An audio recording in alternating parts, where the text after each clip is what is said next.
गजब तमाशा चल रहा है देखिए दुनिया में। आपको मालूम होगा कि नेतन्याहू अमेरिका गए और अमेरिका में उन्होंने ट्रंप को बताया कि आपको नोबेल के लिए हमने रेकमेंड किया है, बाकायदे पेपर भी दिया। और इस बीच हालात ये हैं कि लगातार जंग वाली स्थिति ईरान और इजराइल के बीच में जारी है। उस फ्रंट पर क्या चल रहा है बताऊंगा। इधर पाकिस्तान के पास जो हथियार हैं, ना तो उन हथियारों में दम है और ना वो जो जज्बा जिसका जिक्र करते हैं उस जज्बे में कोई दम दिखाई दे रहा है। इस बार मैं क्यों कह रहा हूं ये भी आपको बताऊंगा। और साथ में रशिया यूक्रेन वाले मामले में यूक्रेन की और ज्यादा चटनी बनाए जाने को लेकर अमेरिका ने तैयारी कर ली है। क्या है ये पूरा मामला, ये भी प्रतिशोध में आज। लेकिन पहले देखिए खबर, गाजा में इजराइल का भीषण हमला। जैसा मैंने आपको बताया था, उत्तरी गाजा में आईडीएफ की बमबारी हमले में 18 फिलिस्तीनियों की मौत। हमास के अटैक में 5 इजरायली सैनिक मारे गए। ये कसम एक तरीके से इजराइल ने खाई हुई है कि यहां हमास को अब जब तक पूरी तरह ऑक्यूपाई नहीं करेंगे, और कल वहां के मिनिस्टर के बयान से बात साफ भी थी कि जब तक इस जगह को अब अपने अधिकार क्षेत्र में नहीं ले लेंगे तब तक हमास के खिलाफ और गाजा में चल रहा ये अभियान एक तरीके से पूरा नहीं होगा। और आज उसी क्रम में ये नई कार्रवाई हुई है। हालांकि इजराइल को भी नुकसान हुआ है।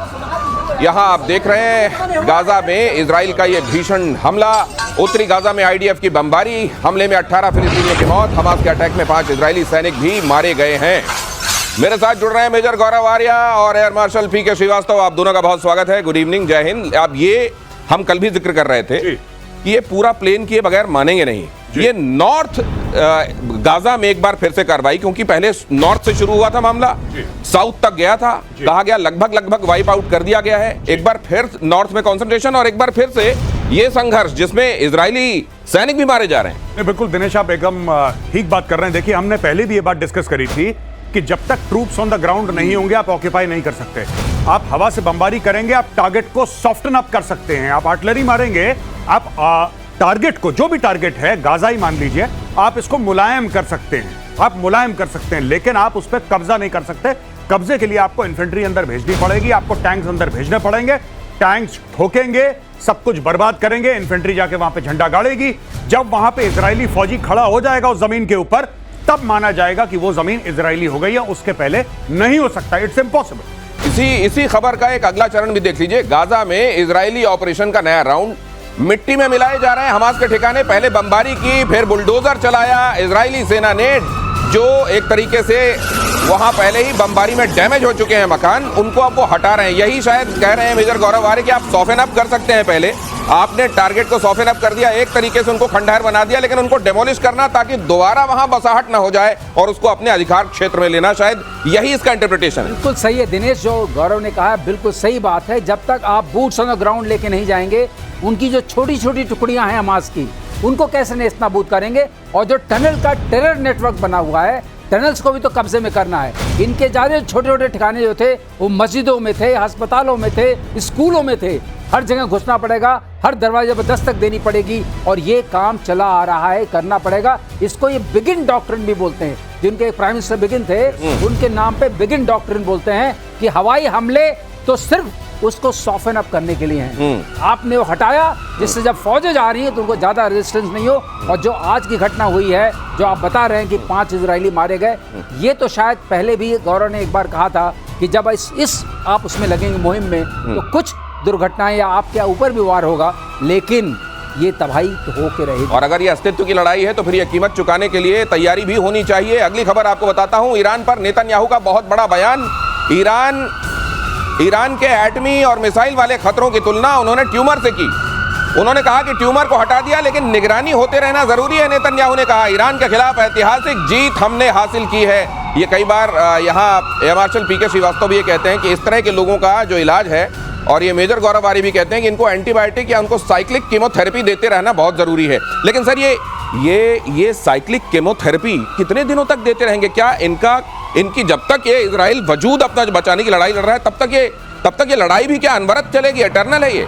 नहीं, देखिए, जब तक, सिंपल सी बात है, वही बात है जब हम बात करते हैं इंटेंट और कैपेबिलिटी की। आपके प्लेटफॉर्म में कई बार बात कर चुके हैं। इंटेंट क्या है उनका? इजराइल को बर्बाद करना, अमेरिका को बर्बाद करना। कैपेबिलिटी क्या है इनकी? Nuclear weapons, ballistic missiles. ये 2 बातें क्लियर हो गई ऑडियंस के सामने। अब दिनेश भाई, सिंपल सी बात है कि आपने अगर कैपेबिलिटी एक लेवल से हटा भी दी, कैपेबिलिटी तो दोबारा डेवलप हो सकती है अगर आपका इंटेंट हो, और अगर अगर आपकी कैपेबिलिटी है, इंटेंट कैन चेंज ओवरनाइट। भाई आप में कैपेबिलिटी है बिल्कुल, और आप ये चाहते हैं कि इजराइल को बर्बाद करना। आप कितनी भी कस्में खा लें, कितनी भी कागज साइन कर लें, जिस दिन आपका दिमाग ठनका, आपको पता है मेरे पास बैलिस्टिक मिसाइल है, उसके ऊपर न्यूक्लियर वॉरहेड लगा हुआ है, वो आपको बटन दबाना है। तो ये जो चीजें हैं, ये इजराइल को पता है। इतना सा इजराइल है, अगर आप मिडिल ईस्ट का मैप देखेंगे, आपको दोस्तों इजराइल मिलके नहीं मिलेगा। आप जूम करेंगे तब जाके दिखेगा छोटा सा ऐसा टुकड़ा इजराइल। उसको गायब करना बड़ा आसान है अगर ईरान के पास न्यूक्लियर वेपन्स आ गए तो, और ये कभी नेतन्याहू होने नहीं देगा। लेकिन ये इंटेंट वाली जो आप बात कह रहे हैं, इधर तो देखिए नेतन्याहू गए और अमेरिका में जाके, आगे मैं वो खबर दिखाऊंगा, उस पर तफसील से हम जाएंगे। लेकिन ये कहना कि देखिए हमने आपका नोबेल के लिए नाम प्रपोज किया, देखिए रिकमेंडेड लेटर, ये दिखाना कि भाई ये देखो व्हाट्सएप देख लो, हमने मैसेज किया है, ये क्यों करना पड़ रहा है? ये तो करना इसलिए पड़ रहा है कि इसके बिना किए उनका चारा नहीं है। कहीं ऐसा तो नहीं है कि ट्रम्प ने कहा कि सुनो मेरे को नोबेल मिल जाने दो, उसके बाद राउंड 2 शुरू होगा, उसमें जो करना हो कर लेना। तो यही चीज ओबामा के साथ हुई थी। यही चीज ओबामा के साथ हुई थी। पहले ओबामा को मिला नोबेल पीस प्राइज, और उसके बाद ओबामा ने पूरी दुनिया का हलवा बना दिया था। और ये देखिए कमाल की बात, सर मैं माफी चाहूंगा, मैं इंटरप्ट कर रहा हूं आपको। सबसे बड़ी बात क्या है, देखिए सबसे बड़ी बात इसमें यह है कि इजराइल एंड पाकिस्तान, जो कि कट्टर दुश्मन है, दोनों ट्रंप को रिकमेंड कर रहे हैं कि भाईजान आपको मिल जाए, आपको नोबेल मिल जाए। पाकिस्तान भी लिख के दे रहा है, इजराइल भी लिख के दे रहा है। ये देखिए दिनेश ने बहुत सही पकड़ा है। हाँ। ये इजराइल इसलिए कह रहा है कि ले लो पीस प्राइज, उसके बाद हमें खुला छोड़ फिर हमको पीस करने दो, खुला छोड़ दो, हम फिर करेंगे अपना काम। तो ये वाली बात चल रही है और बिल्कुल सही है। और जो आपने पहले बोला था नीयत कैसे बदलेगी, इंटेंट, नीयत तब तक नहीं बदलेगी जब तक कि नीयत रखने वाला नहीं बदलेगा। है बिन होए न प्रीत, नीयत रखने वाला नहीं बदलेगा। तो नीयत रखने वाला तो अपनी जगह कायम है सर, वही तो। हाँ शाह थे पहले, वैसी नीयत नहीं थी। शाह पहलवी की, तो फिर ये नीयत तो रहने दी जा रही है ना सर। सवाल ये भी, अगली खबर देखिए, ब्रिटेन के जहाज पर इजराइल ने दागा बॉम्ब। ब्रिटिश जहाज गैलेक्सी लीडर, अब आप सोच रहे होंगे भाई इजराइल क्यों दाग रहा है बम ब्रिटेन के जहाज पर, तो वो भी देख लीजिए। ब्रिटिश जहाज गैलेक्सी लीडर पर यह हमला हुआ। असल में हूती विद्रोहियों ने कब्जे में कर लिया था ब्रिटेन का जहाज। इजराइल पर हूती हमले के जवाब में यह पलटवार हुआ। अब ये देख लीजिए आप, ब्रिटेन जो है उसका जहाज हूती ने किया कब्जा। इजराइल का भी कहते हैं कुछ स्टेक था उसमें, लेकिन कहा फिर जाने दो, अगर ये जाती है भैंस पानी में तो जाने दो, लेकिन ये सर लेकिन ये नुकसान, ब्रिटेन ने कहा होगा कि भाई मेरा थोड़ा ख्याल कर लेते, मेरे से टेलीफोन करके पूछ तो लेते। नहीं, इजराइल ने कब किसको फोन करा और इजराइल ने कब पूछा है? इजराइल भी अमेरिका की, दिनेश जी, उतनी ही सुनता है जितना इजराइल को कन्वीनियंट लगता है। अगर इजराइल को कन्वीनियंट नहीं लगता तो वो यूएस की भी नहीं सुनता। तो यूके तो कुछ भी नहीं है, उसने बोल दिया होगा विद्रोहियों ने जहाज ले लिया, ठोक दो, ठोक दिया। एक चीज है दिनेश, इसमें एक लोचा है वैसे। ये जहाज कब गया था हूती के कब्जे में? ये गया था नवंबर 23 में। अच्छा, तब से उनके पास है। अच्छा। और ये जहाज इन्होंने अपना कमांडो ऑपरेशन करके पकड़ा था। ओके। जब पकड़ा तो जहाज में कोई सामान नहीं था, जहाज नॉर्मली कार और लेके जाता है। अच्छा। इसमें कोई सामान नहीं था। इसके ऊपर उन्होंने लगाए थे रेडार्स, और इससे देखते थे वो रेड सी चैनल्स को। तो अब आप ये कह रहे हैं कि नाम का उनका था लेकिन काम का इनका हो गया, लोचा है। तो इसलिए इसको मारने में सबका साथ है, मारो। अच्छा, 23, 24, 25 मतलब 2 साल से अगर इनके कब्जे में, 1.5 साल से, नवंबर में था तो 1.5 साल से। कार्गो शिप के ऊपर रेडार लगा रखा था। कार्गो शिप को बना दिया था, रेडार लगा के उसको। ओ, तो ये और इसी तरीके, और इसीलिए लोग कह रहे थे कि भाई इनके पास एडीएस वाली खूबियां कहां से आ गई, यहाँ से आ गई। और इसलिए वो जानते थे कि ब्रिटिश एयरक्राफ्ट मारेंगे नहीं। लेकिन इन्होंने कहा भाई इसको मारो। अब ये बेशक हमारा ये सिंबल बना के रखा है कि ये ब्रिटेन वाला है, तो ब्रिटेन वाला है तो जाने दो, लेकिन तो उनके राइट। अगली खबर देखिए, भारत 5वीं पीढ़ी के फाइटर का इंपोर्ट करेगा। Su-57 या अमेरिकी F-35 की खरीद पर विचार चल रहा है। चीन पाकिस्तान को काउंटर करने की तैयारी है। फाइटर से वायुसेना की क्षमता बढ़ेगी, डिफेंस सेक्रेटरी ने कहा। डिफेंस सेक्रेटरी ने यह भी कहा सर, अगर अंग्रेजी में जो उन्होंने कहा उसको कोट करूं, for the time being we are going to, sir इसका क्या मतलब, for the time being we are going to have this? देखिए मैं आपको बताता हूं, डिफेंस सेक्रेटरी के इंटरव्यू में बैठे थे और वहां पे इंटरव्यूअर ने उनसे बार बार पूछा कि सर हम किससे लेंगे? अच्छा बताइए, हम F-35 ले रहे हैं कि हम Su-57 ही ले रहे हैं, कुछ तो बोलिए। तो उन्होंने बोला भाई आपकी ब्रेकिंग न्यूज के चलते तो मैं नहीं बताऊंगा कुछ। हाँ, सही बात, पहली बात। दूसरी चीज उन्होंने बोला कि we are talking to allies. अच्छा, शो शुरू होने से पहले मैं और सर एक साथ बैठ के गेस्ट रूम पे इसी टॉपिक के ऊपर चर्चा कर रहे थे। राइट। अब देखिए इसमें हुआ क्या है कि भारत को गैप फिल करने के लिए, जब तक आपका एमका आएगा, एमका आने में 10 से लेकर 15 साल लगने हैं। अब प्रोटोटाइप आएगा, उसके बाद एयरफोर्स उसको टेस्ट करेगी, एयरफोर्स अपने 15 फीडबैक देगी क्योंकि एयरफोर्स को अपने हिसाब से चाहिए, उसके बाद वो बनना शुरू होगा, फिर उसके ऑर्डर्स मिलेंगे, फिर वो बनेगा, फिर वो इंडक्ट होगा। एक बहुत लंबा चौड़ा इसका लूप है, राइट।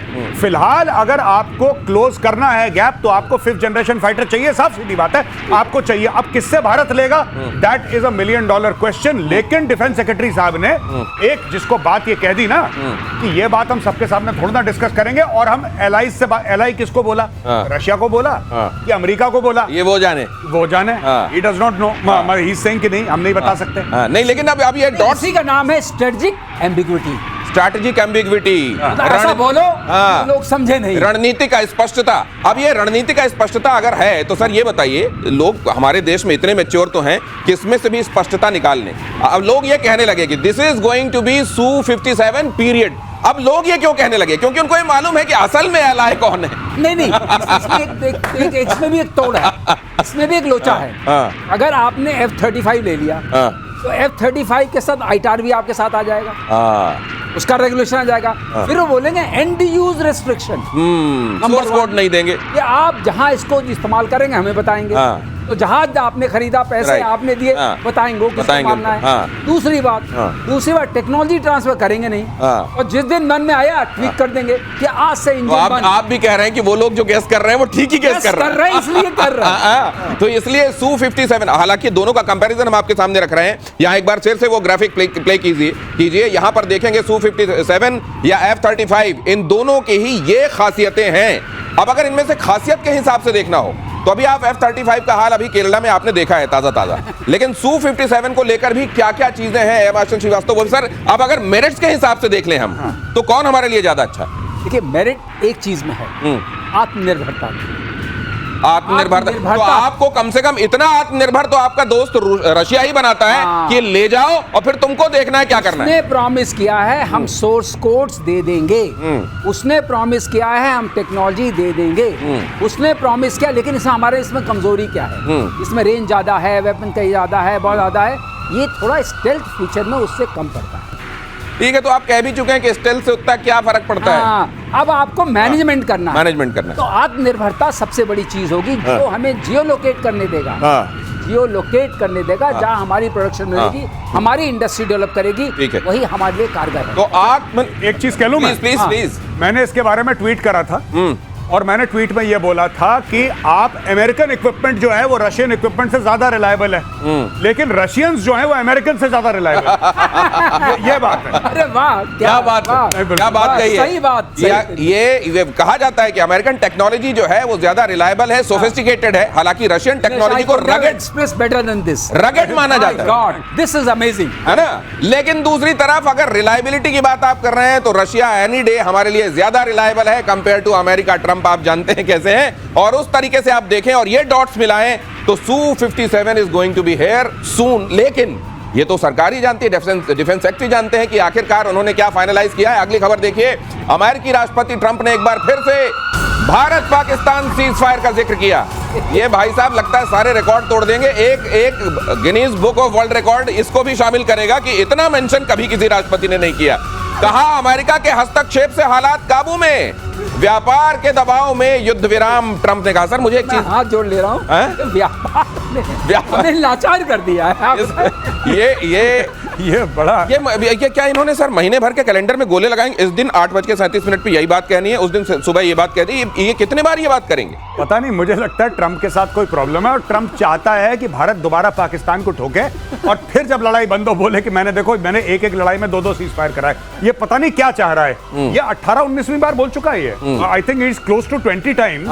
ये हर तीसरे दिन बोल देता है मैंने सीज फायर कराया। अच्छा, इसको कोई लोगों ने, इवन पाकिस्तान ने जवाब देना बंद कर दिया ट्रंप को। वो भी हैरान हो गए कि ये भाई लगातार क्यों बोलता है हर हफ्ते में 2-3 बार। ये घड़ी देखता है, शुरू हो जाता है, ये कहता है कि नहीं मैंने सीज फायर कराया था। अच्छा, मोदी जी ने फोन पे बोल दिया, मोदी जी ने फोन पे क्लियर बोल दिया कि तुमने कुछ नहीं करवाया था। जयशंकर साहब ने बोला कि जब बात हो रही थी मैं उस कमरे में था और मैं इस बात की गवाही देता हूं कि ये बकवास कर रहा है। ये नहीं बोला उन्होंने, बट ऐसा ही कुछ बोला कि भाई ये झूठ बोल रहा है, ऐसा कुछ नहीं हुआ। ट्रंप कहता है नहीं मैं मानता ही नहीं, मैंने करवाया सीज फायर।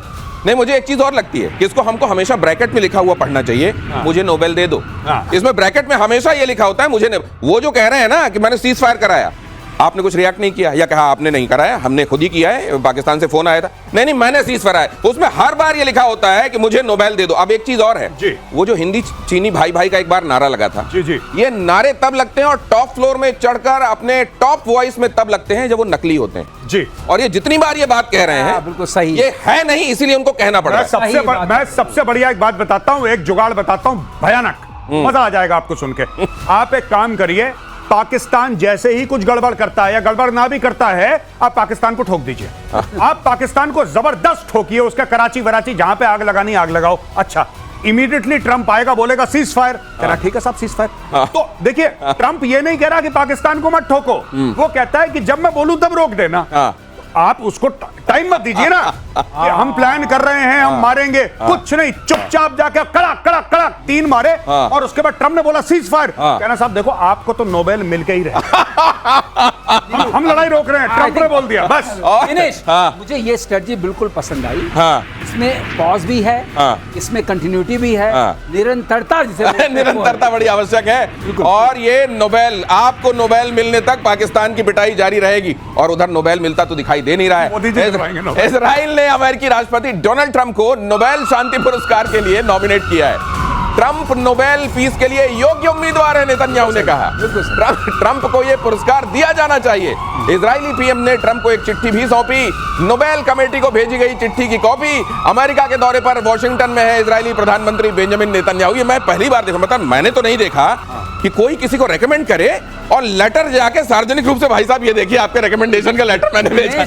अब ये हो चुका है इस मामले में, और एक मिनट, अब ऐसा हो चुका है। देखिए ये देखिए, ये चिट्ठी दे रहे हैं, ये उठे और देख लीजिए भाई साहब, मैंने भेज दिया है, अब मेरे को मत बोलना कि मैंने नहीं किया था। ये वाली स्थिति है। अब ये वाली बात हो जाती है जैसे किसी की जान किसी में बसी होती है, सबको पता है, इनको सिर्फ एक लेटर देना है कि मैंने रिकमेंड किया, कोई मतलब नहीं है, ये कमेटी में नहीं है, इनका कोई कमेटी में स्थान नहीं है, चूज करने वाले कोई और लोग हैं, रिकमेंड आपने कर दिया। मैं सबसे बढ़िया बात बोल रहा हूं, मैं तो ये डॉक्टर जयशंकर से रिक्वेस्ट करूंगा, सर हाथ जोड़ के आप 4-5 ऐसे लेटर छाप के रखो, ठीक है। यहां पे आपने बताया, यहां पे ठोका पाकिस्तान को, वहां पे चिट्ठी पकड़ाई, ठीक है। पाकिस्तान को ठोकते रहो, चिट्ठी वही फोटोकॉपी पकड़ानी है इनको, 1 की 5 फोटोकॉपियां। सर आपको दोबारा रिकमेंड कराए, तिबारा रिकमेंड कराए, आप पूरी पार्लियामेंट ने रिकमेंड कर दिया, ट्रंप को दे के रहेंगे नोबेल प्राइज। ठोका पाकिस्तान, वहां पे ब्रह्मोस मार रहे हैं, यहां पे चिट्ठी दे रहे हैं, बस यही काम, मजा आ जाएगा। अगली खबर देखिए, पाकिस्तानी सेना फिर से एक्सपोज्ड। तहव्वुर राना के कबूलनामे ने मचाई सनसनी। राना ने कहा, मैं पाकिस्तानी आर्मी का एजेंट हूं, मैं हमले के वक्त मुंबई में ही था। राणा ने कहा कि वो सीधे सीधे बता रहा है कि मैं वहां के सिस्टम का ही पार्ट हूं। एक बार फिर से साफ हो रहा है कि कोई नॉन स्टेट एक्टर नहीं होता। मेजर गौरव आर्य इस बात को हमेशा कहते भी रहे, कुछ नॉन स्टेट नहीं है, सब कुछ स्टेट वाला। और अब तो भारत सरकार ये कह रही है कि पालने पोसने वालों को भी उतने ही खतरनाक तरीके से मारेंगे जितना आतंकवादियों को मारेंगे। अब ये बात जो ये कह दी ना तहव्वुर राना ने, ये मामले को एक लेवल और ऊपर ले जाने वाली है। मायने क्या है समझिए जरा मेजर साहब से। जी, पहली बात मैं ये कहना चाहूंगा कि अभी तक तहव्वुर राना ने वो नहीं बताया जो कि अर्थ शेकिंग है, राइट। इसने ये बोला कि साहब मुझे सऊदी अरब भेजा था, तो इसमें हम क्या करें, तुझे भेजा था तो। फिर कहता मेरी पोस्टिंग सिंध में हुई, बलूचिस्तान में हुई, खैबर पख्तूनख्वा, उसमें हम क्या करें। जो हम चाहते हैं इससे, ये बात इसने नहीं बोली अभी तक। हम क्या चाहते हैं कि तहव्वुर राना ये बताए कि कौन ISI का जनरल था, कौन पाकिस्तानी आर्मी का जनरल था जिसने 26/11 का अप्रूवल दिया। देखिए, सबसे एक मेजर का नाम ले लिया कि एक मेजर था, कोई मेजर करवाएगा ये इतना बड़ा कांड, इतना बड़ा टेरर एक्ट कोई मेजर करवाएगा? Major is a relatively junior position in the army, is not a senior. ये कोई 2 स्टार 3 स्टार से कम 4 स्टार तक किसी ने अप्रूवल दिया है, उसके बाद ये ऑपरेशन हुआ है। मैं 26/11 की बात कर रहा हूं, तो अभी ये चूरन खिला रहा है। दूसरी चीज, 17 साल हो गए। अब जब 17 साल हो गए दिनेश भाई, तो आज की तारीख में ये हमें ऐसा कुछ नहीं बता रहा है जिससे कि कोई अर्थ शैटरिंग हो या कुछ चेंज हो जाए पर्सपेक्टिव कि यार इसने हमें ये बात बताई। इसने सिर्फ एक बात ये बता दी कि लश्कर तैयबा है वो जासूसी विंग है, वो जासूसी ज्यादा करता है। जासूसी क्या करा, उसने टेरर स्ट्राइक्स करी है, 26/11 लश्कर ने कराए, लश्कर ओन करता है इसको। मेजर साहब, कहीं ये बात वर्ल्ड ओवर मसूद अजहर के खिलाफ एक बड़ा एक सबूत हो सकता है, या हो सकता है इसको लेकर दबाव बने कहीं, इसीलिए तो बिलावल पहले नहीं कह रहे हैं कि हमारे यहाँ से तो निकल गया, वो यहाँ है नहीं। उनको मालूम तो नहीं था कि आने वाले दिनों में रहस्य सामने आए। सही, उनको ये जरूर मालूम हुआ कि ये कहने वाला है और दबाव में कहेगा। इसका हम इस्तेमाल कर सकते हैं। जो गौरव ने बताया बिल्कुल सही है। एक तो वो बात हुई, और दूसरी बात यह है कि FATF में जो हम ब्लैक लिस्ट करना चाहते हैं पाकिस्तान को, जो उसकी फाइनेंशियल नकेल कसना चाहते हैं, वहां ये काम आ सकता है। UNSC में ये टेररिस्ट का बॉस बना बैठा अभी, हम देखेंगे गुड टेररिस्ट बैड टेररिस्ट हम बताएंगे, वहां पर ये कैसे चेयरमैन रह सकता है। इन सब में हमें इसको उठाना चाहिए और इसको बार बार लाना चाहिए। हमें भी वही पॉलिसी करनी चाहिए, इसको बहुत प्रोएक्टिवली UN के सामने, IMF के सामने, वर्ल्ड बैंक के सामने इस चेहरा बेनकाब करना है, जो भी सबूत मिलते हैं। वो गलत होने के बाद भी अगर बार बार ये कहता है कि नहीं नहीं साहब हम तो आतंकवाद के खुद सताया, आगे मैं खबर दिखाऊंगा आपको, वो रो रहा है कि मैं तो सताया हुआ हूं, तहरीक तालिबान पाकिस्तान मुझको मार रहा है, मैं तो आतंक का सताया हुआ हूं। ऐसे लोगों को बेशक उसका नतीजा तुरंत कुछ ना निकले, लेकिन ये बिल्डिंग ब्लॉक्स हैं, आपको रखते रहना पड़ेगा और अपना केस मजबूत करना पड़ेगा। यूनाइटेड नेशंस के सामने गिड़गिड़ाया पाकिस्तान, देखिए खबर, तहरीक तालिबान से बचने की गुहार, बचाने की गुहार, तालिबान समर्थक आतंकी संगठन है तहरीक तालिबान, TTP के पास 6000 से ज्यादा लड़ाके, ये सबसे चोर दुनिया का जो है वो कह रहा है मेरे घर को चोरी से बचाओ।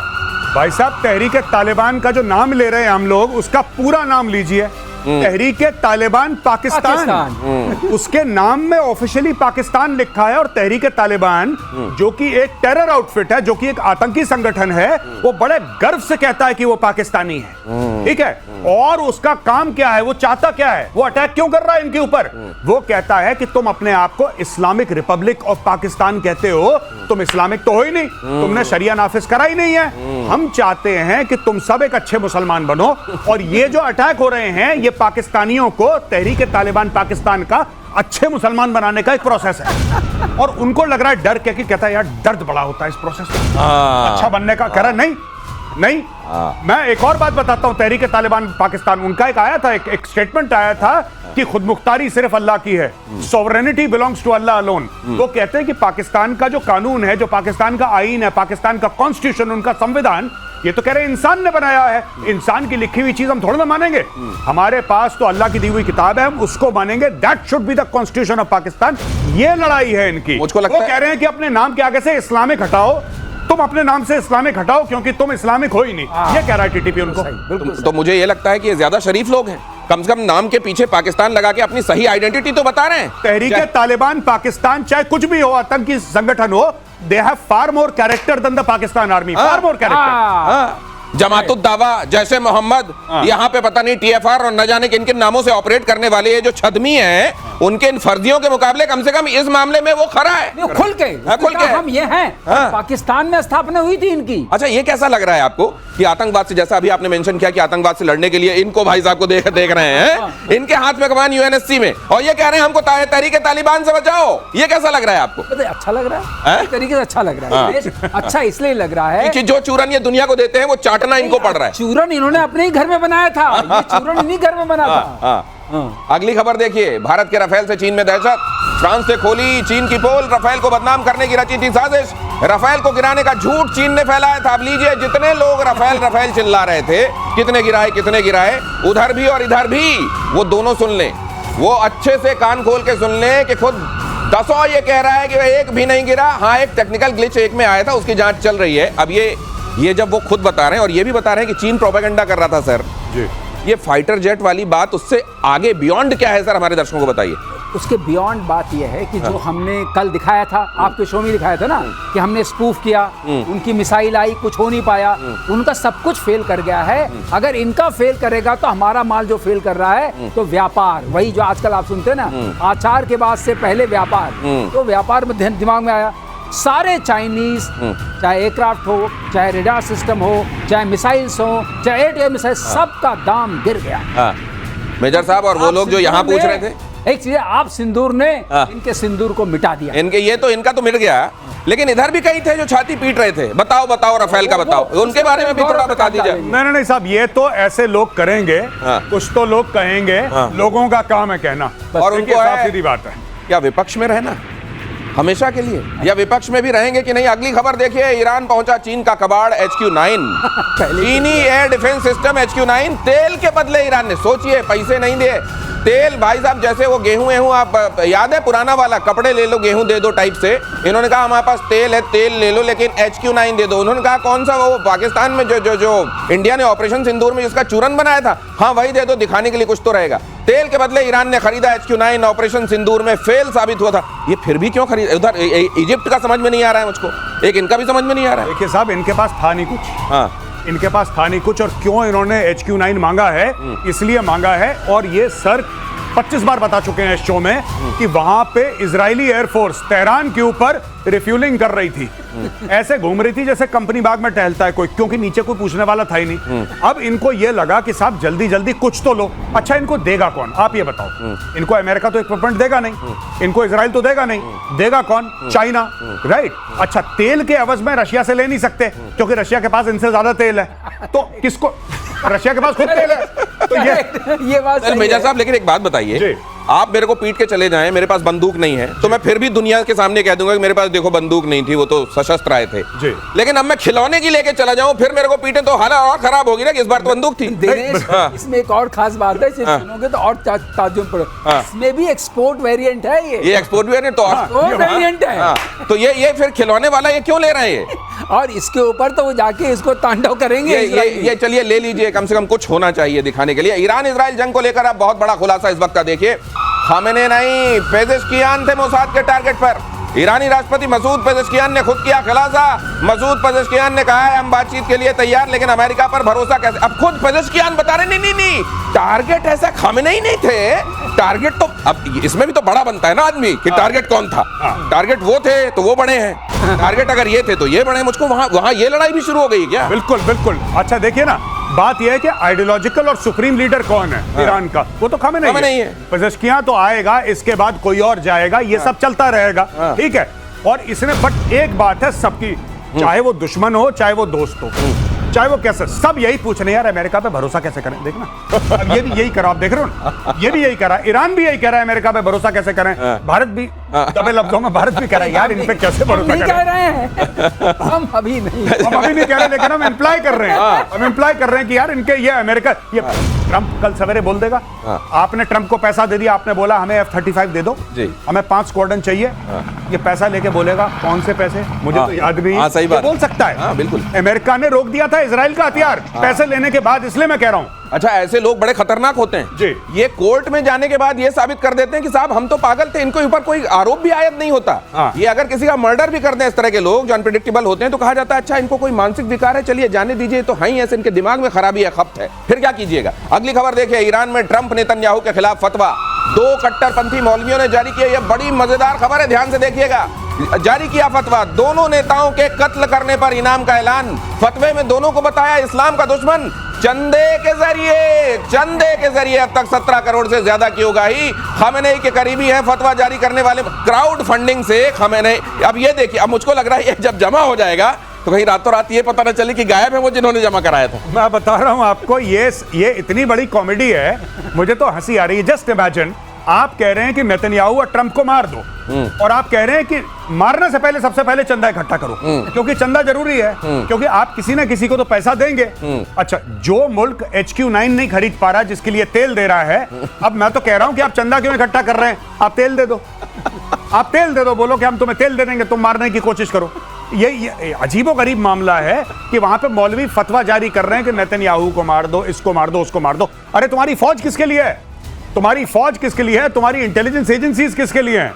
ये मस्जिद से इकट्ठा कर रहे हैं पैसा, ये कह रहे हैं 17 करोड़ रुपए इकट्ठा कर लिया हमने। ये दिनेश का जो शक है गौरव वही है, इकट्ठा करो रातों रात चंपत। मौलवी साहब का क्या पता, नाम तो आया नहीं है, खमनेई के बदले पता नहीं कौन सा मौलवी था, कहां चला गया। तो ये वाला हर मुद्दे पे पैसा इकट्ठा। बिल्कुल, यही पाकिस्तानी चीफ जस्टिस ने करा था, साकिब निसार ने बोला कि पाकिस्तान को डैम चाहिए, तो गरीब पाकिस्तान, तू 5 रुपए दे, तू 10 रुपए दे, तू 20 रुपए, 50, 100 करोड़ों रुपए इकट्ठा होगा। साकिब निसार चंपत अमेरिका गायब। उन्होंने पाकिस्तानियों ने पूछा डैम कहां है, कहता वल्ला हबीबी कौन सी डैम की बात करती तुम, यहाँ पे कोई डैम नहीं है। फिर बोला मैंने तो अखबार में ऐड दे दी, उसमें पैसा खर्च हो गया, वो गायब हो गया पैसे लेके। Chief justice of Pakistan Saqib Nisar. क्या आपके भी मेरे जैसे पेट में बल पड़ रहे हैं? अगली खबर देखिए, भारतीय सेना की और बढ़ेगी ताकत। DRDO की माउंटेड गन सिस्टम वाली जो पूरी इक्विपमेंट है उसका ट्रायल जारी। देसी हथियार की बेहद सटीक मारक क्षमता, ये देखिए, ये भारत आत्मनिर्भरता की तरफ, और इस तरीके का एग्रेसिव भारत आपने कभी नहीं देखा होगा। आत्मरक्षा को लेके आत्मनिर्भरता, और इतनी आक्रामक आत्मनिर्भरता ये पहले कभी नहीं देखी गई। सर, इसका महत्व बताइए आप तो। देखिए, ये मीडियमाइजेशन चल रहा है आर्टिलरी का भारत में, और बड़े एग्रेसिवली चल रहा है, और बोल रहे हैं कि 10 साल के अंदर पूरा मीडियमाइजेशन हो जाएगा। यानी कि 155 mm का जो कैलिबर है, मैं लोगों को आसान शब्दों में जैसे सर कहते हैं सरलीकरण ये है कि बोफोर्स का भी वही कैलिबर है 155 mm। अच्छा 155 इंटू XYZ, इसमें भी कम ज्यादा है, लेकिन इसको करवा रहे हैं, और ये सारी की सारी भारत में बन रही हैं। जो लास्ट हमने वेपन लिया था 155 mm का, जो बाहर से लिया था अमेरिका से, दैट वाज कॉल्ड M777। अच्छा। M777 के बाद जितना भी है वो सब भारत में बन रहा है। बोफोर्स भी बाहर का, M777 भी बाहर का, लेकिन अब जो ये है, ये आप देख रहे हैं, everything is made in India, everything is made in India. Dinesh, इसमें बस एक बात जोड़ना चाहूंगा। अगली खबर पे आप टिप्पणी करें तो बड़ा अच्छा लगेगा, वो भी आप जोड़ दीजिएगा इसके साथ। हाँ। कि इसकी तुलना में पाकिस्तान के पास क्या है वो देखिए। भारत की तुलना में पाकिस्तान के पास कबाड़ गन, चीन से SH-15 इंपोर्ट करता है पाकिस्तान। ये PCL 181 का निर्यात वाला ध्यान रखिएगा। एक्सपोर्ट संस्करण, एक्सपोर्ट कितनी बढ़िया चीज करता है चाइना, ये आप जानते हैं। ट्रक चेसी की ऑन रोड क्षमता बेहद कम, तो ये इसमें भी इसमें वही बात जो आपने बताई ना, इसमें सस्पेंशन जो है वो बहुत वीक है। तो अगर आप इसको किसी टेरेन पे ले गए, माउंटेनियस टेरेन पे या डेजर्ट में, बैठ गई गाड़ी चलेगा, तो जहां खड़ी है वहीं से मारो। अभी ऊपर से जब ये फायर करती है गन, अनस्टेबल है, तो फायर करते समय हिल जाएगी, तो सही जगह नहीं पहुंचेगी। और इसका वजन भी ज्यादा है। आपको एक चीज और बता दें, अपने वाले का वजन कम है। कोई भी इस तरह की गन, मैन्यूवरेबिलिटी बढ़ती है उससे, मैन्यूवरेबिलिटी बढ़ती है। Right. आप उसको C-17 में ले आ सकते हैं, ग्लोब मास्टर में, माउंटेनियस रेंज में जाके आप तो डिप्लॉय कर सकते हैं। उससे आपको बहुत बड़ा, और रेंज जो इसकी है वो 42 से लेकर 45 किलोमीटर तक का है, जो कि सीजर सबसे हल्की मानी जाती है, जो फ्रेंच वाली है वो 20 टन से नीचे है, हमारी वाली करीब 30 टन के आसपास। तो सर, जरदारी साहब ने अपना 20% भी तो जुड़वाया होगा खरीदने में। 20% के चक्कर में गन हिल रही है। ये गन हिल रही है, और वहां का मुस्तकबिल भी जबरदस्त हिल रहा है, वो आपको मैं रोज बताता ही हूँ। मेजर गौरव आर्य तो बहुत अच्छे से बताते हैं। पाकिस्तान में 27 यूट्यूब चैनल बंद। अगली खबर देखिए जरा। झूठी और भ्रामक जानकारियां देते थे ये पाकिस्तानी चैनल, ये कह के इनको बंद कराया गया है। नफरत को बढ़ावा देने के आरोप में इन पाकिस्तानी चैनलों को बंद कराया गया है। हकीकत बता देता हूं, अच्छा मेरे से अच्छा तो गौरव सर बताएंगे। हकीकत ये है कि मुनीर को ये चैनल पसंद नहीं थे। सर, क्यों है ये, क्यों बंद? ये बेसिकली ये जितने भी चैनल बंद हुए हैं, ये वो पाकिस्तानी थे जो अपनी सरकार से, अपनी फौज से सवाल पूछते हैं। जैसे किसी ने बोला कि साहब आपने तो 5 राफेल गिरा दिए। मैं इन्हीं की बात कर रहा हूं चैनल्स की, जो आपके स्क्रीन पे दिख रहा है कि साहब आपने तो 5 राफेल गिरा दिए, कोई फोटोग्राफ है, कोई सबूत है, तू गद्दार है, जेल में डालो, इसका चैनल बंद कराओ। ये चल रहा है वहां पे, ठीक है। अब बोला कि साहब आपको फील्ड मार्शल बना दिया। फील्ड मार्शल तो उसको बनाया जाता है कुछ जंग जीतता है। यहाँ पे तो हमने इंस्टाग्राम पे, फेसबुक पे, टेलीविजन पे देखा कि पूरे पाकिस्तान में आग लगी हुई है, इंडिया ने मार मार के दुम्बा बना दिया। फिर आप फील्ड मार्शल कैसे बने? गद्दार है, जेल में डालो, यूट्यूब चैनल बंद कराओ उसका। ये चल रहा है वहां। ये देखिए, और अगली खबर देखिए। डोनाल्ड ट्रंप ने फिर से फोड़ा टैरिफ बॉम्ब। बांग्लादेश, जापान समेत 14 देशों पर बढ़ेगा टैरिफ। 25 से 40% तक टैरिफ बढ़ाने का ऐलान। बुधवार को ट्रंप ग्लोबल टैरिफ का करेंगे ऐलान। 1 अगस्त से लागू होगा ग्लोबल टैरिफ। तो यहां पर जरा ये ट्रंप साहब का टैरिफ वाला मामला भी देख लेकिन सर, बांग्लादेश पे करने से इन अ वे इंडिया को तो फायदा है। मैं बता रहा हूं, मुझे इतनी हंसी आ रही है। ये मोहम्मद यूनुस जो है, ये अमेरिकन डीप स्टेट का ही बच्चा है। ये क्लिंटन फाउंडेशन से पैसा लेके और ये जो बाइडेन के आशीर्वाद से वहां पे कुर्सी पे बैठा विराजमान हो गया। अब सत्ता चेंज हो गई, अब ट्रंप आ गया, अब ट्रंप इसी की जड़ें काट रहा है। अब वो बता रहा, जैसे बोल रहे हैं ना कि अमेरिका पे you can't rely on America, यही बांग्लादेश की भी प्रॉब्लम है। कह रहा है यार 1 साल पहले तो अमेरिका पे पूरा रिलायंस था, ये क्या हुआ जनवरी के बाद? ज़ेलेंस्की भी तो यही कह रहा है। ज़ेलेंस्की भी ये कह रहा है। सब बेचारे एक ही, जिसको कहते हैं ना, एक ही सांप के डसे हुए हैं सबके सब। ये कुल मिला के अमेरिका में ये वाली हालत भी है कि दुकान में सुबह कोई और गल्ले में बैठा होता है, शाम को कोई और गल्ले में बैठा होता है। जब तक आप माल ले जाते हैं आपको पता चलता है अरे ये क्या था, और आप कहते हैं भाई साहब ये क्या दे दिया, बोले वो उसने दिया होगा, मैं नहीं जानता। अगली खबर देखिए, और तेज होने वाली है रशिया और यूक्रेन की जंग। हम यूक्रेन को और हथियार भेजेंगे, कहा ट्रंप ने। यूक्रेन को अपनी रक्षा करने का अधिकार। यूक्रेन ने अमेरिका से ड्रोन डील भी की है। लीजिए लीजिए, एक दिन कहते नहीं नहीं नहीं दूंगा, नहीं दूंगा, अपना रक्षा बजट बढ़ाओ, अपना देखो भाई इसकी क्या मदद करनी है देख लो, अगले दिन हम तुमको हथियार देंगे और उसी जोश में जाके फिर से कोई हम। दिनेश एक बात पे ध्यान रखिए, गेम गेम गेम। अब अभी तो बहुत दिन बाकी है, उसके बाद क्या पलटी मारेंगे वो किसी को नहीं पता। ये जाएगा कि नहीं जाएगा, ड्रोन डील हुई है कि नहीं हुई है, कौन किसको पैसे दे रहा है, इस पे अभी स्ट्रेटेजिक एम्बिग्युइटी का प्रश्न लगा के हम लोग छोड़ देते। नहीं तो ये क्यों करते हैं, ये ट्रम्प एक दिन क्यों इसको कह देते हैं कि मैं दूंगा मदद दूंगा मदद? नहीं, देखिए बड़ी खूबसूरत सी चीज है। ट्रम्प बेसिकली सेल्समैन है, ठीक है, ये सेल्स का आदमी है। ट्रम्प कहता है कि देखो अब तुम्हें पुतिन खा जाएगा, तुम्हें अपना डिफेंस बजट बढ़ाना चाहिए क्योंकि मैं तो तुम्हें पैसे दूंगा नहीं। कि ठीक है मालिक, हमने अपना डिफेंस बजट बढ़ा दिया। कितना कर दिया? 2% से 5% कर दिया। अच्छा एक काम करो, वो 5% तुम मुझे दे दो, ठीक है, वो 5% तुम मुझे दे दो। अच्छा ये क्या कर रहा है ड्रोन डील? ये पैसे देगा ना ट्रम्प को, ये अमेरिका को पैसे देगा। पहले आपने बोला कि तुम्हें रूस खा जाएगा, खा भी रहा है। इसने पूरे यूरोप का बजट बढ़वाया नेटो के थ्रू, पूरे नेटो का बजट बढ़वा दिया, 32 देश हैं। इसने यूक्रेन का बजट बढ़वा दिया, सबका बजट बढ़वा दिया, फिर बोलता है कि लाओ। तो ये घाव भी बनवाएंगे, घाव भी देंगे और फिर मरहम भी बेच देंगे अपना, ये वाला मामला चल रहा है। और रशिया के विदेश मंत्री सर्गेई लैवरोव का अमेरिका पर हमला, क्या कहा है उन्होंने? लैवरोव ने कहा अमेरिकी डॉलर की विश्वसनीयता खत्म हो गई है। रूस ने अमेरिकी सरकार के कर्ज पर चिंता जताई। डॉलर के मुकाबले आप देख लीजिए वहां का कर्ज कितना बढ़ गया है, सॉवरेन डेट कितना बढ़ गया है, उस हिसाब से डॉलर की विश्वसनीयता। और डॉलर को लेकर यह भी कहा जा रहा है कि अगर आपको खुद मुख्तारी कायम करनी है तो डॉलर वाले सिस्टम से बाहर आना होगा। ये ठीक है, बहुत दिनों की सोच है, लेकिन क्या इंप्लीमेंटेबल है, व्यवहारिक है? अभी व्यवहारिक नहीं है, लेकिन इसके ऊपर बहुत ज्यादा प्रश्न चिन्ह खड़े हो गए हैं। क्योंकि डॉलर जो रशिया के थे उसके $600 थे, $600 बिलियन, सॉरी 600 बिलियन डॉलर, वो सारे के सारे कब्जे में कर लिए गए। वो वापस नहीं मिले जब वॉर शुरू हुई। इसका मतलब डॉलर जो है, जो एक सैंक्टिटी थी कि आपके अगर पैसे आपको मिलेंगे, वो सैंक्टिटी खत्म हो गई है। इसलिए ये चल रहा है। और ट्रम्प ने दहशत हमें भड़काया भी, वो क्या किया, धमकाया है कि टैरिफ बढ़ा देंगे। अगली खबर देखिए जरा, 2027 तक, और ये पीली छड़ी आपके पास आ रही है सर, 2027 तक पूरा हो जाएगा कलादान प्रोजेक्ट। ये प्रोजेक्ट क्या है जरा वो भी देखिए। आइजॉल कोलकाता के बीच में 700 किलोमीटर की दूरी होगी कम। पूर्वोत्तर भारत को देश के दूसरे हिस्सों से जोड़ना होगा आसान। सर ये सब जो दिखाई दे रहा है जी, ये कोलकाता से, ये जो सिडवे पोर्ट दिखाई दे रहा है, ये जो म्यांमार का हिस्सा दिखाई दे रहा है, जरा ये बताइए बांग्लादेश के हिसाब से इसका स्ट्रेटेजिक सिग्निफिकेंस क्या है? वो रही आपकी मिसाइल सर। जी मेरी मिसाइल ये है, देखिए साहब बात ये है कि इसको लेके बांग्लादेश को और पाकिस्तानियों को बड़ी खुजली है। ये तो आपको पता ही है। क्या स्टोरी है? चिकन नेक वाली। ये 22 किलोमीटर चौड़ा चिकन नेक है, सिलीगुड़ी कॉरिडोर भी आप कह सकते हैं। ठीक है। अब ये हर समय कहते हैं यहाँ से इस जगह जूम इन कीजिए जी। हम इसको रोक देंगे, हम ये कर देंगे, हम वो कर देंगे, फलाना ढिमका। अब यहाँ से सीधा आप यहाँ पे बनाएंगे, आपने बांग्लादेश को सरकमवेंट कर दिया। बांग्लादेश अक्सर ये कहता है कि हम इसको ब्लॉक कर देंगे। इंडिया ने बोला कि आप मैप को जरा ध्यान से देखो, you are actually surrounded by India. आप ये नहीं देख रहे, यहाँ पे हमारा मिजोरम है, यहाँ पे हमारा वेस्ट बंगाल है, ठीक है, दोनों तरफ हमारी फौज है। अगर कल इंडियन आर्मी बोलती है कि हमें यहाँ पे बीच में कहीं हेलो बोलना है, कि तुम यहाँ से हिलो, मैं यहाँ से हिलता हूँ, यहाँ पे हाथ मिलाते हैं, बांग्लादेश तोड़ जाएगा। और यही चीज हेमंत बिस्व शर्मा ने बोली थी। हेमंत बिस्व शर्मा साहब ने क्या बोला कि हमारा एक चिकन नेक है, तुम्हारे बेटा 2-2 चिकन नेक हैं। जिस दिन इंडिया अपनी सी पे आ गया और यहाँ पे इस इलाके में इनका नीचे की ओर अगर आप देखेंगे, यहाँ if I can see the map correctly, यहाँ पे अराकान आर्मी ठोक रही है इनको। यहाँ पे नीचे कॉक्सिस बाजार है, अराकान आर्मी ठोक रही है इनको। तो they are under great deal of pressure. ये पूरा आपने सर्कमवेंट कर दिया। ये वही चीज इंडिया ने करी है जो इंडिया ने। बात की चलिए, ये जो सी है ना, इस पे पूरा कब्जा हम लोगों का है। ये जो सी है बंगाल, बे ऑफ ये वही वाली बात हो गई। और ये देखिए, ये एक नेक यहाँ भी है।